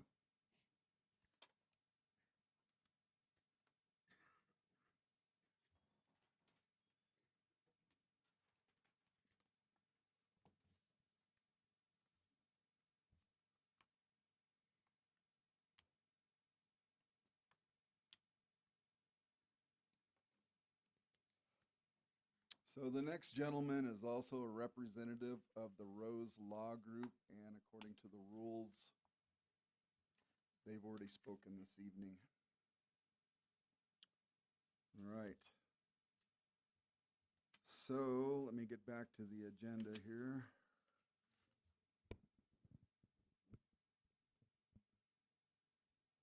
Okay, so we've had the public comments. All the cards have been used up. Would Will or Lori like to step up because we have questions? Chair, before I step up, Lori and I discussed we did have some issue with the timer, and we would like to give it to your discretion of letting Mr. Chen at least speak again to make sure that he's covered. We'll obviously leave that to your, for the remaining time limit. I believe it was roughly a minute to make sure that he can close out his argument. Okay, so you're asking me to let him speak? At your discretion, if you would like. Well, traditionally, I like to let everybody have their say, and we only had this one group, so twisted my arm, and would Mr. John Gillespie come up and speak? No, that isn't what she asked. Oh. That isn't what he asked. I'm sorry. Yes, correct, Mr. Chan. Ken Chan. Because we had that timer Oh, issue. I'm sorry, I Yes, misunderstood. yes, I apologize. I'm not twisting your arm. Thank you. Appreciate it. Sorry for the confusion. All good. Okay. Mr. Chan, would you like to come up? Do we give him 3 minutes? I think a minute. 3 or 1? I'm due 1 minute. I'll take one. Okay. Again, I started off of it by saying that I believe that the solar committee actually was a violation of the Arizona Open Meetings law, and so I'd like to actually have a copy of all the agendas, the minutes, the submitted documents that were sent through the committee. I'd like a list of the people who actually were there and who they represent. If a FOIA is requested, I will actually be happy to do that. The elephant in the room, Draconis project. To the best of my knowledge, there has never been a project or a solar committee or governing body has been so short-sighted as to approve a utility-scale solar project over or immediately adjacent to an aquifer. We've heard about chemical contamination. They keep telling us that there is no odds, there's no danger.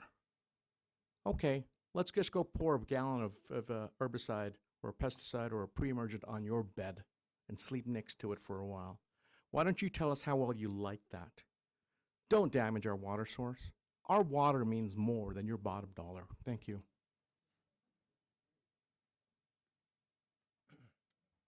Thanks.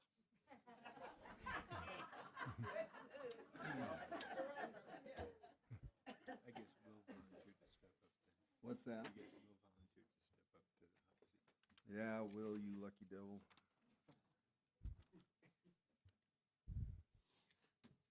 All right.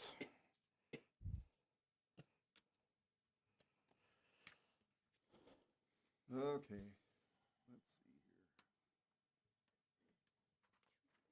Well, I know I had 2 pages here. There we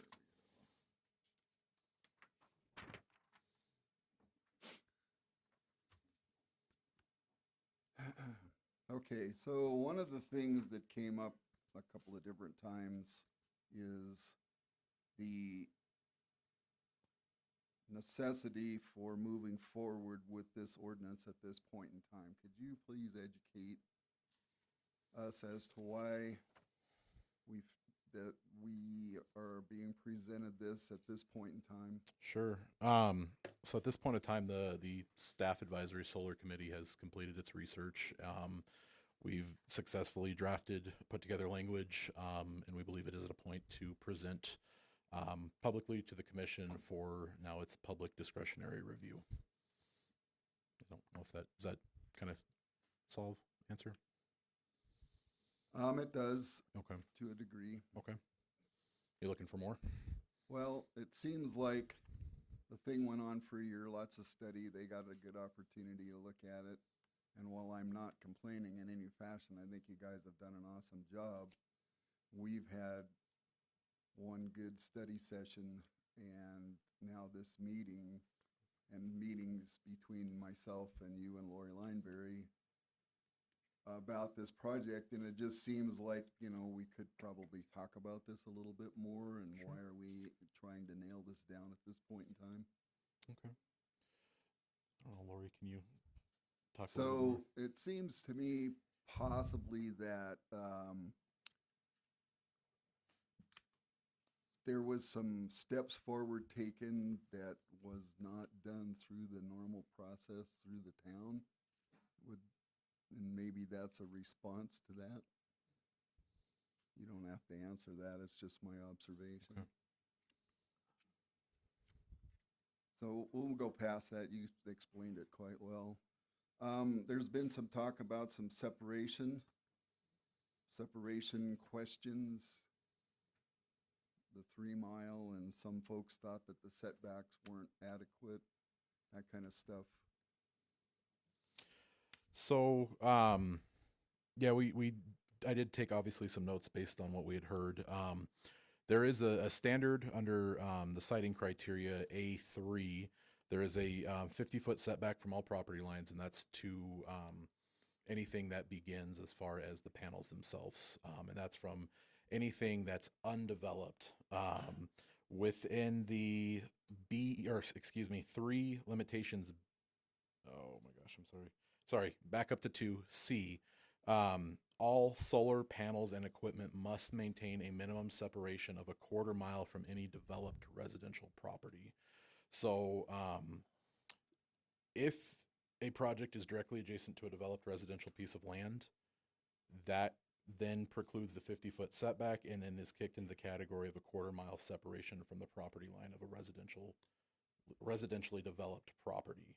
So at a minimum, a 1/4 mile if they're adjacent to a home from the property line. So the 50 feet is within the property itself. The distance of the 1/4 mile is from their property to other properties. So it's a 1/4 mile, and then you get to their property line, and then it's 50 feet before they can actually put anything. So it's a 1/4 mile plus 50 Yes. feet. You got it. And the 50-foot setback comes from your industrial zoning setback? Right. That is correct. All right, there was another question about residential zoning and for what clearly is a commercial usage. So we went back and forth on this one significantly. We started, well, even prior to Lori, the previous zoning administrator, the direction to Draconis at the time was to rezone the entire acreage to industrial. We took, even though that did expire, that recommendation, this was, an avenue that was presented to the solar staff advisory solar committee, and we recognize that these projects have a lifespan. And so at the end of their 20, 30-year lifespan, you institute a decommissioning plan, and then you're left with whatever acreage of that property, anywhere from 200 to 3,500 acres of just raw industrial land that now can be utilized for anything within our industrial zoning district or within our commercial zoning district. So we went through, we did that exercise, and it was decided that it was more suited for an ag district, because once that decommissioning is in effect, you're left with raw land that either has the zoning of AR4, which is 1 home per 4 acres with agricultural residential entitlements, or the step up, which is a 5-acre minimum of the same thing. So that was the least intrusive down the line. So just to clarify, industrial zoning is the most liberal, anything can go zoning that there is, correct? It's the pretty much the most intense. That's where your slaughterhouses, your junkyards, your So by zoning it industrial, that would have been bad. Correct. Okay, thank you. That was a good one. Okay, so there's been some questions about transparency with the committee, the solar committee. Could you please give a little bit of history and Sure. what some of the reasonings were by the way that was functioning? So we actually had training last night from our attorney, who confirmed that the council-appointed committees and council-appointed commissions and council-appointed boards are the ones that are required to meet open meeting law. This was a staff advisory group. So either Will and I sit by ourselves and figure this out, or we get people that live in this community giving us some advice or some input or some insights based on their living here in the community. They didn't dictate anything. They were guiding people for us. They gave us information. They helped us shape the ordinance. So it was a staff advisory group. So the staff advisory group doesn't fall under the open meeting laws No. or the minutes or any of the other stuff that the rest of us No. They live weren't, under. they weren't appointed by the council. Pardon? They were not appointed by the council. No. Okay. Much like a project review, so if we had a Walmart wanting to locate in here, they would meet with staff directly. It's the same concept. All right. Thank you.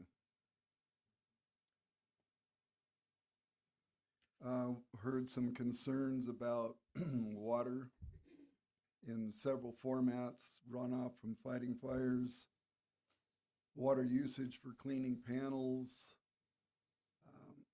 cooling batteries, that sort of thing. Sure. Excuse me. So we talked about this quite a bit.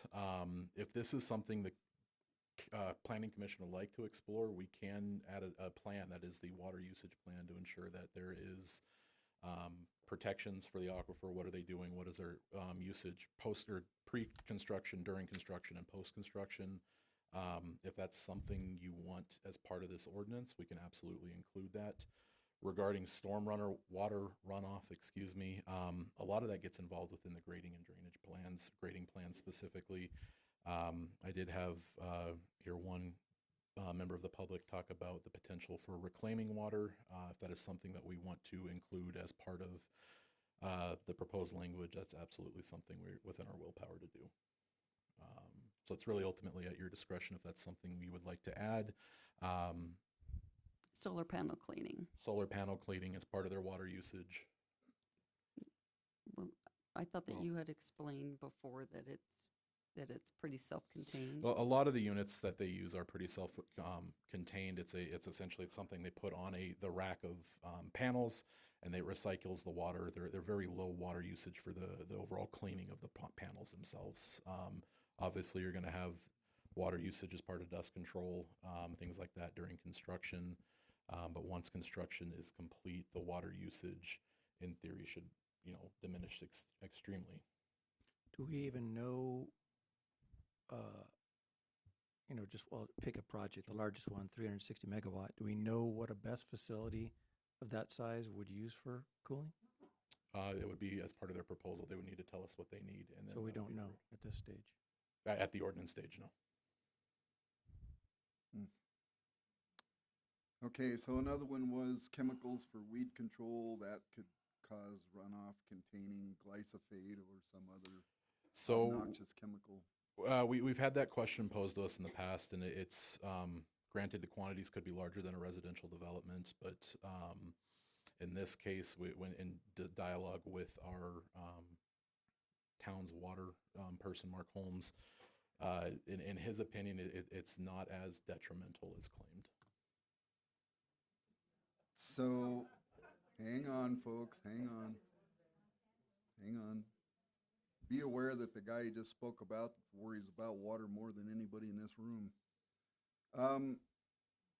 One of the concerns that I see is in containing the runoff and using detention ponds or retention ponds, or trying to reclaim some of the stormwater, which on the surface looks like a really great idea, is if the use of these pesticides is ongoing, which it sounds like it is, we probably don't want to recharge that water into our aquifer.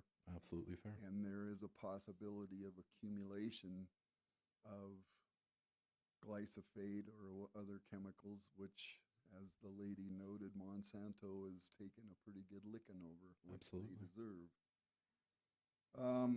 Okay, so that was one of the other questions.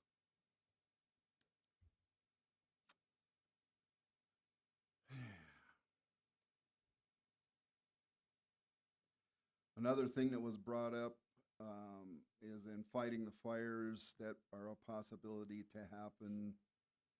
I've heard some pretty extraordinary figures of gallons of water to put these fires out, which I'm assuming all will contain toxic chemicals from the batteries. I mean, I have a severe heartburn with battery storage systems, Sure. especially of this size, which I know the industry experts will say we've got it all figured out, but Sure. you still read about battery fires. So Any idea how much water that is? It's based on the scale, and unfortunately, no. That would need to be outlined as part of their fire mitigation plan, specifically within their BESS element. How much would it need if the whole entire thing caught on fire, a portion or whatnot? What are the procedures moving forward to contain and extinguish? Just a note on that, if I may. I'm sorry? A little note on that, if I may. Being with the fire department and familiar with that, you don't want to put water on the batteries if you can help it at all. That's the last thing you want to put on is water, because it won't do anything. It'll just make it worse. Not being a battery expert, Yeah. although I have dealt with them to a bit, Yeah. basically the thing I've heard from the fire departments is they stand back and just watch things burn. Dirt and sand mixture is what the best thing to do. It's gonna be hot for like 3 days. Yeah. Mhm. Okay, now that's answered the question about the water for the fire.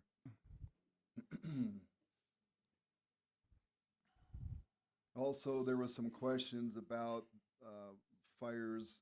Who is CAFMA, which is the only fire department entity around, Correct. other than the city of Prescott.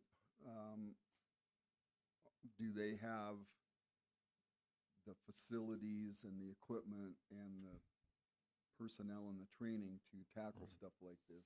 So part of CAFMA's approval of the fire mitigation plan for one of these facilities would be ensure that they can do that, if they do not have the proper equipment, that would need to be supplied by the developer, proper training. They need to make sure all the T's are crossed and I's are dotted in order for them to approve the fire mitigation plan. That we have a commitment from CAFMA that they can and are willing to perform fire mitigation on these. Thank you. Yeah. Let's see, what else? Okay, so another thing that was brought up is that the power does not stay here in Chino Valley. It's nothing we can control. And I understand that. That's not a fault in your condition. Large solar facilities like that, it goes into the power grid and winds up wherever the power company says it goes. Correct. Does anybody else have questions? I have one other question. Sure. I know we didn't on the committee, but was there any research done? So again, I'll pick on the largest project, 360 megawatt, or actually any of the projects, they're all quite large. Nationwide, other solar farms, what's the proximity to towns or residential areas of other projects this size? It's mixed.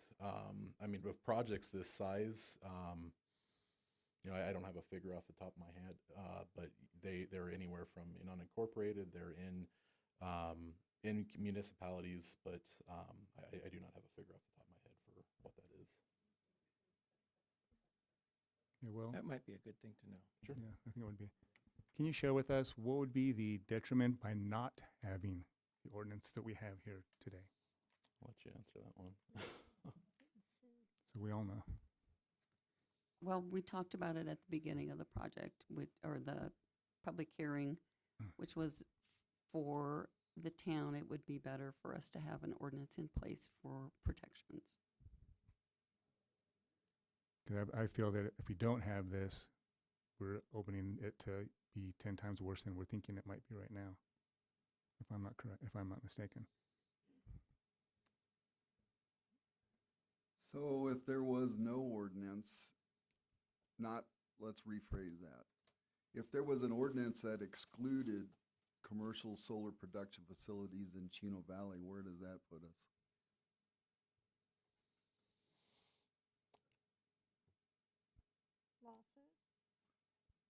Okay, can I digress a bit? Based on what fact? So part of the issue here is if we don't have an ordinance, there's lots of opportunities for large solar facilities to It's not zone, chisel their way in through some back door in our, zone residential. as best we can do, regulations on some areas of the town zoning code. And if we do put this ordinance in place, it severely controls the development of the solar project. If we put an ordinance in effect that says we don't allow solar projects here, Then there is a state proposition that was passed that if a government entity diminishes property values to a person, they can sue because they planned on some things when they bought the property or whatever that they assumed were going to happen. So there's several avenues to get sued here depending on what lawsuit we want to fight. One of the things that the citizens of the town might keep in mind is these folks that want to bring these large solar projects here have tremendous resources to do one thing or another, whether they decide to go one way or another. And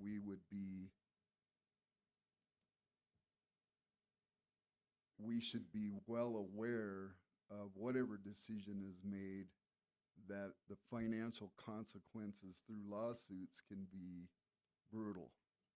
Is that a fair statement? It's fair. So it's not as straightforward as it seems that we just don't want it, which I would dearly love for that to be the way we go, but that's not what's before us here tonight. I think for an ordinance, this thing is extremely well written and leaves good flexibility for things to be decided that are a circumstance conditional to the project itself.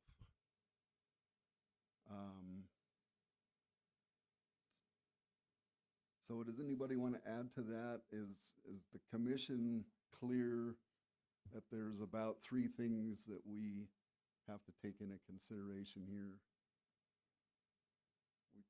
We send this forward to the town council, they do with it what they will, or we don't pass it to the town council, which it still goes to them and they do with it what they will, or we push this thing downstream with the hopes that the ordinance will either be strengthened a little bit more or possibly the town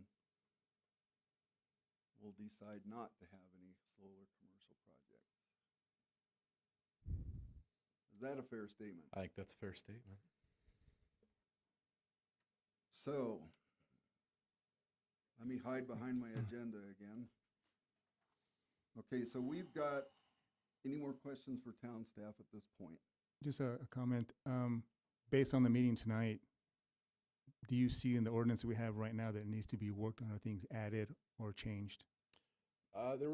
Yes, I would say that items that were presented by the public, we have the opportunity to include them. There were valid concerns, and if the commission is not comfortable forwarding this over to, town council, that we do have the opportunity to amend it, to incorporate those in there if that's what the commission desires.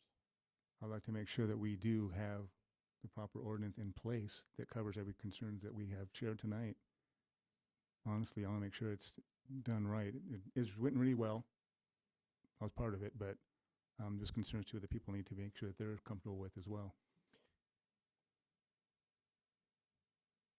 Just want to make sure that's the case.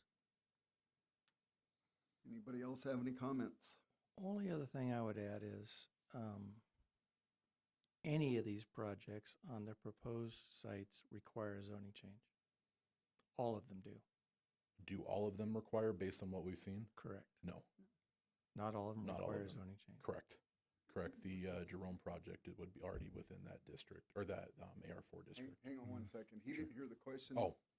No, I didn't hear the question. I asked whether any of the projects or all the projects would require a zoning change. Not all of them would require a The zoning word I change. didn't hear was zoning change. Yeah. So they would still need to come through for the initial step 1, if they were, to get this ordinance on the books as outlined. Correct, but all the other properties would require a zoning change. Of the proposals, correct. And just to be clear, zoning changes are not a property owner's right. It's their right to apply for a zoning change, but it's not their right to be approved a zoning change. I believe that is a factual statement, yes. Okay, because a zoning change would be a privilege based on general plan and Correct. what the town, all the factors involved. Sure. Yes. Any other questions or comments? All right, we're going to close the public hearing portion of this meeting. We've had lots of discussion, lots of good information. Thank you. You guys came well prepared. Perfect. Thank you. So I would entertain a motion. I make a motion, table this. A second. Second? Okay, so the Discussion. motion. Discussion. Yep, hang on. Sure. Just want to make sure. The motion is to table, correct? And there was a second. Yes. Okay, now discussion. Rather than table, I think we should take an action on this. And I think the action should be return it to staff to be amended, subject to the staff report that was presented tonight, information provided during this hearing, and the Planning and Zoning Commission discussion, rather than just tabling it, because tabling it just stops it. So, Well, that's what I meant, is send it back to staff then. okay, so the motion was to table it. I rescind. Okay, the motion has been rescinded. Do we need a second for the recension? Resend it. Pardon? Resend it. Okay, I make a motion to send it back to staff. okay, so what I would ask Vice Chair Pasiak is to add a few more words to that to make sure that it gets narrowed down. Okay. Thank you for your motion. Okay, the motion is to return TA 2024-04 to staff to be amended, subject to the staff report presented tonight, information provided during this hearing, and the Planning and Zoning Commission discussion. Do I have a second? Second. I'll second. Okay, we have a motion and a second. This will be a roll call vote. Now, let's be clear. This is going to send this motion is going to send it back to town staff to be reworded, reworked according to all the information provided in this meeting. Are we satisfied with that? And we have a second, and we're done with discussion. So this will be a roll call vote. Commissioner Welker, Yes. Commissioner Penn, Yes, it should go back. Commissioner Metters, Yes. Commissioner Switzer, No. Commissioner Zamudio, Yes. Vice Chair Pasiak, Yes. Chair Merritt. No.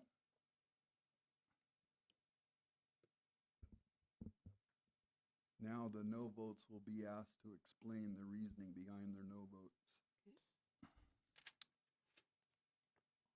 You want me to go? My no vote, I'm actually against putting forward a zoning ordinance for utility scale solar in the town of Chino Valley limits for several reasons. I think it goes against the general plan. And gosh, we could be here for half an hour with me explaining reasons why I'm against this plan. Okay, so my comments as to my no vote. First of all, I think the ordinance is awesome, but I don't believe Chino Valley is a place to put large-scale solar facilities. No clapping, please. You make me look bad. There's lots of places in the state, and I'm not trying to be one of those people not in my backyard, but there's lots of places in the state that are barren property that don't have large communities or small communities next to them, where there's a bunch of aquifer and herds of different sorts of wild animals traversing them on a daily basis. If there was no batteries involved with this project, solar is something that is appealing. but I firmly believe that we do not need large-scale solar in the town, and I voted for the smaller one on the south end of town as a conditional use permit with no batteries. That was circumvented through some things that the town had to deal with their franchise through APS. And so, to me, in my mind, it shows that what we do here can be undone by people who are more clever and have more money. And again, I reiterate, the town staff's ordinance is excellent.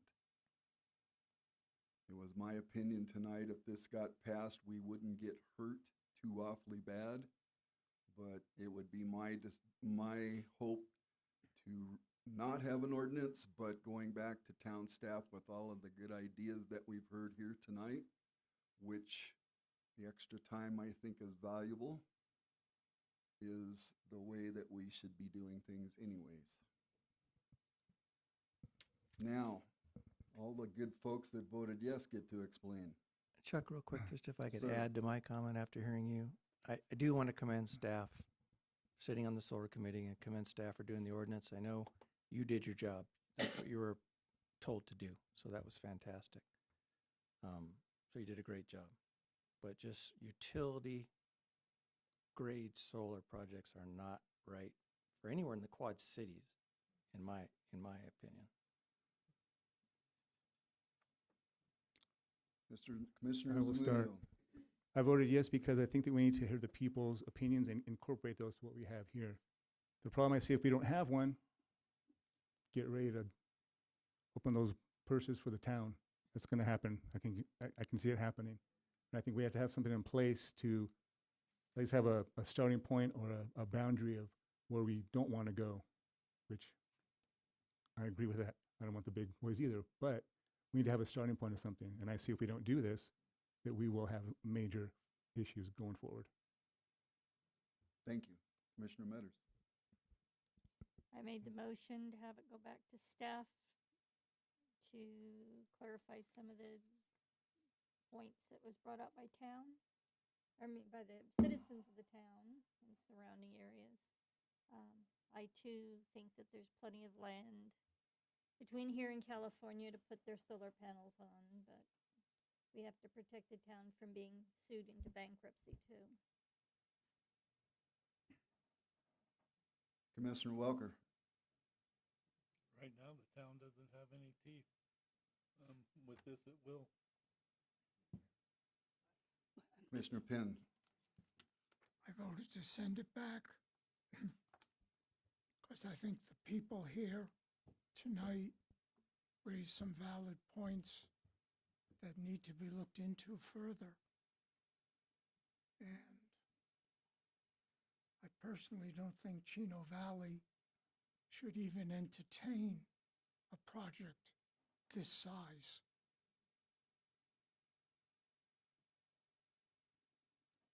Vice Chair Pasiak. Well, I'm not going to repeat what everyone has already said as to why it's going back to staff. I agree with that. I also think staff did a wonderful job on what they presented tonight and the work they've done. The solar companies have deep pockets.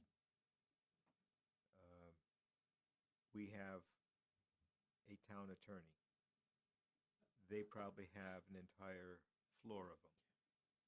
So I think we need something in place so we can say you have requirements to get into the town. Maybe these requirements will get to the point where they say it's not viable for us to be in the town. So that's it. Thank you. Okay, so that puts to rest this item. We have item E, which is action items. I don't believe we have any of those. Staff, can we have some information on the prior cases? Chair, Vice Chair, members of Commission, we did have a prior text amendment go forward. It was with the definitions for the for solar. Those are still, regardless of how this goes forward, those are important to have on the book. So we do have definitions that we can point in reference to. So, but that was approved by Town Council. Thank you. All right, item F2 is an opportunity for anybody on the commission to speak. Anybody like to do that? I do. I think I've said more than enough. Okay. I would like to see the town incorporate something into our UDO about banning private swimming pools due to our water problems. Can you state that one more time? I'm sorry. I'd like the town to look into doing something with our UDO to prevent private swimming pools added to the town. Because of the the large amount of water that they require for them to use it for a relatively couple of months of the year. That'll be a good one, because I got a dang swimming pool. But that's for new ones, not for existing. No, I understand, but it's a good discussion, really. Okay, anybody else? All right, so this comes to the part where the chairman gets to have a say-so about a few things. The commission doesn't always get to pick what comes before it. We're just assigned these things to take care of.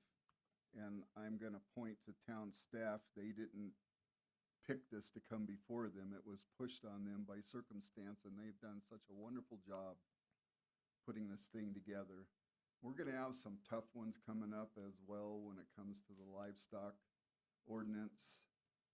I've brought this up in several meetings. I'm going to bring it up again. Eventually, we will be back to dealing with the livestock ordinance here in town. I would encourage anybody who has a stake in that to please contact town staff or myself or anybody on the commission to visit with them to gain ideas and information so that folks that aren't livestock people aren't setting up rules for people who are livestock people, which I'm in the middle ground. I only have one horse now. So I feel that tonight, this is the way the American process is supposed to work. We all have a say-so here. We all speak our piece. Decisions are made. I think the decision tonight is going to be a beneficial one to the town, and that I actually look forward to seeing it come back here in a new form. All right, now item F4, you guys get your opportunity to speak, but it has to be on anything that was not on the agenda tonight. So we can't rehash old business. So if anybody here wants to step up to the microphone, I'll give you 3 minutes. Keep in mind that we all would like to go home. Anybody want to step up? Yes, ma'am. Please pull that microphone off to the side so we can see you. I just earnestly want to say thank you to each one of you for listening to us, doing what we have to say. Thank you. No. We're truly, folks. Thank you all for coming. Yeah, thank you guys. Because a lot of Appreciate it. times there's nobody here and we do the best we can. Oh, okay. I thank you all for this evening, but I would ask in the future if your sound system or if you guys would put your mics closer to your mouth so we could hear you, because we missed a lot of important information from you guys because we couldn't hear what you were saying. Our apologies to you. It's difficult. These microphones are kind of tough.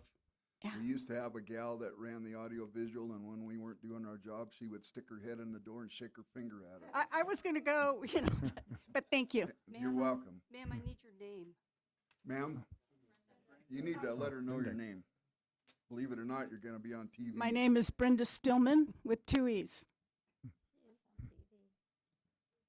Again, thank you folks for coming. Truly, this is the way it's supposed to work. I'm actually excited about the way this thing turned out.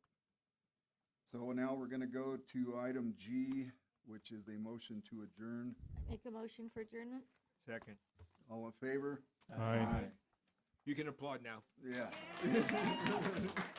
Thank you all. Thank you for being polite.